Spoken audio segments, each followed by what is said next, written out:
when we hook up to sewer and water. My main request for wanting to keep my well is I have a medicinal garden at the back of the property that abuts with the alleyway, and then I have a row of arborvitae that I basically water all summer long. It's on a drip feed all the time, basically. So most of the requests that I have to continue to use my well is mainly just for watering my plants. That's it.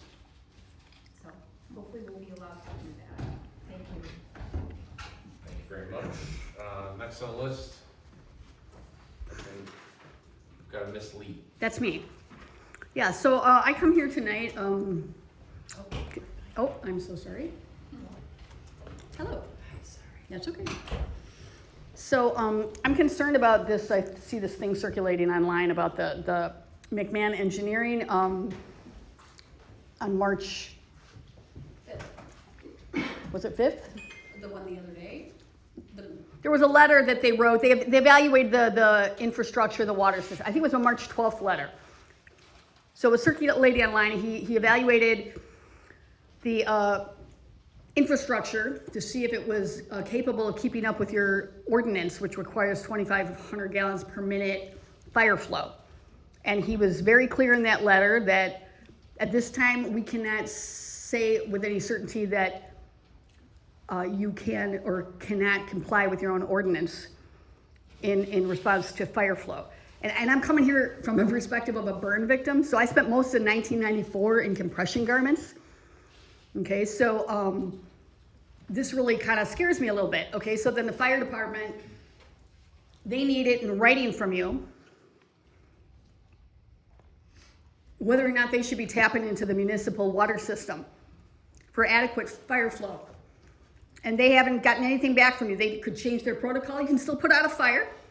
They just would send a tanker truck instead. And you got mutual aid agreements, okay? If these other departments don't know they need to come with the tanker truck, they're gonna come and there's this stuff online I'm reading about, there was some kind of drop in water pressure, some confusion about whether or not the fire department was told don't use the fire hydrants. You know, I mean, they're fine from what I read. They just need to change their protocol.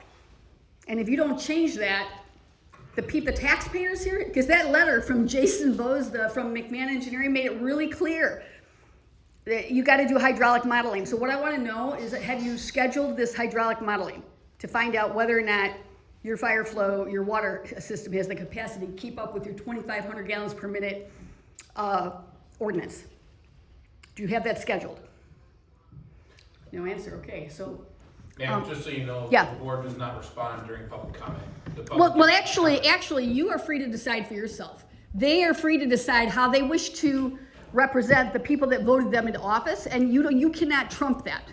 There's actually been lawsuits, actually, for village presidents not allowing trustees to represent their constituency. Your only authority is as the chairman. Of our attorney, ma'am, that's all. Yeah. Well, they can, if they don't want to answer, that's fine. That's their business. But I'm not going away.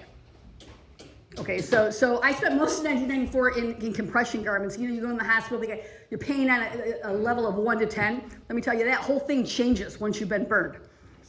I went through debridement and all the rest. It is brutal.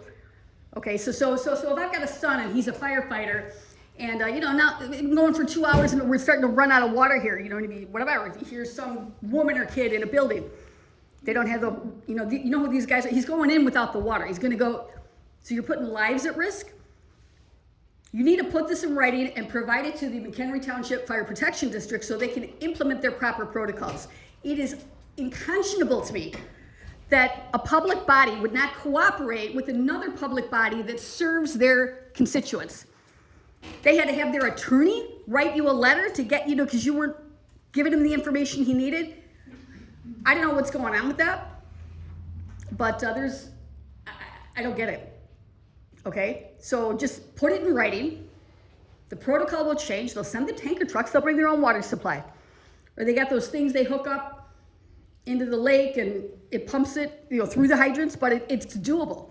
Okay, but if somebody is hurt in the line of duty or And then the other thing is, if they do go for a long time, then the letter from this engineer said it could damage the infrastructure. Extended use on the current water system could damage the pumps. Now the taxpayers are on the hook to pay for a new pump or infrastructure. Or you're at risk of another boil order. If you don't do that hydraulic testing, I'm thinking you don't really want to know the answer.